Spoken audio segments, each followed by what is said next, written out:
The mountain trail narrows ahead of you, hemlock pines pressing close on both sides. Your headlamp beam cuts through coils of mist that smell of wet earth and wild ginger. You should have reached the ranger station an hour ago, but somehow these switchbacks keep looping you back to the same moss-covered boulder. Your phone died 3 kilometers back. The trail map in your pocket is soaked through from the earlier rain, the ink bleeding into illegible smudges. A sound cuts through the silence, sharp hoofbeats on stone, but wrong somehow, too rhythmic, almost mocking. You freeze. The hoofbeats stop. In the silence that follows, you hear breathing, deep, animal breathing, from somewhere in the darkness beyond your light. The mist swirls and parts, and your throat goes dry. The creature stands in the center of the trail. Easily 9 feet tall, its body is a massive horse's torso, muscles rippling under a coat black as volcanic sand. But rising from where the neck should be is a man's torso, arms corded with inhuman strength. Its face is angular, too long, with eyes that catch your light and throw back a green-gold shine. Its mane hangs in thick, matted ropes down to its waist. Some strands look like hair, others like coarse horsehair, all tangled with thorns and small bones. The Tikbalang tilts its head at an unnatural angle, studying you. Your grandmother's warnings echo in your skull.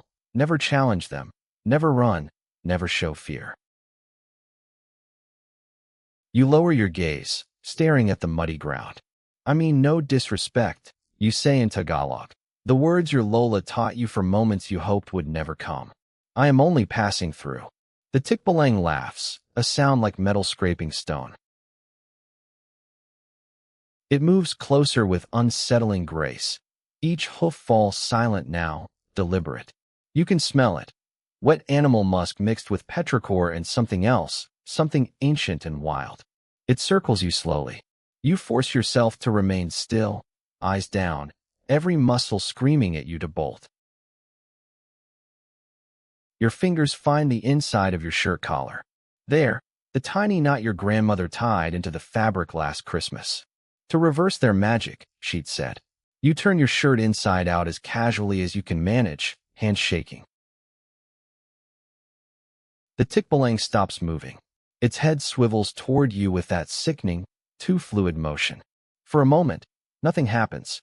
Then it snorts, a sound like a warhorse before battle, and takes a step back. You remember the rest. Without looking directly at it, you reach down and fumble at the base of a nearby tree. Your fingers close around 3 small stones. You pocket them. 1, 2, 3. Tikbalang magic holds travelers in circles, but 3 stones from where you met it can break the spell. The creature's eyes narrow.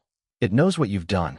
In one fluid motion, it rears up, front hooves pawing the air, and unleashes a sound that's half whinny, half roar. The trees seem to shake with it. You back away slowly, still not meeting its gaze, stones clutched tight in your pocket. I have taken what I need, you say, voice steadier than you feel. I will leave your mountain in peace. The Tikbalang lands heavily, but doesn't advance. You turn, slowly, carefully, and walk back down the trail, hand tied around the stones. Every instinct screams at you to run, but you maintain a steady pace. Behind you, those hoofbeats start again, following, but keeping their distance. The trail straightens. The mist begins to thin. Ahead, impossibly golden and warm, you see electric lights, the ranger station. The hoofbeats stop abruptly. When you risk a glance back, there's nothing but empty trail and dissipating fog. You collapse on the station steps, legs finally giving out. The stones are still in your pocket, warm against your palm. The ranger emerges, concerned, asking if you're all right. You look back at the mountain trail one last time. Deep in the darkness, 2 green-gold lights blink once, then vanish. Tomorrow, you'll tell the ranger you got turned around in the fog. Some stories aren't meant to be shared with those who don't already know. You slip the 3 stones into your backpack's inner pocket. They're heavier than they should be, warm like living things, and you know you'll carry them forever.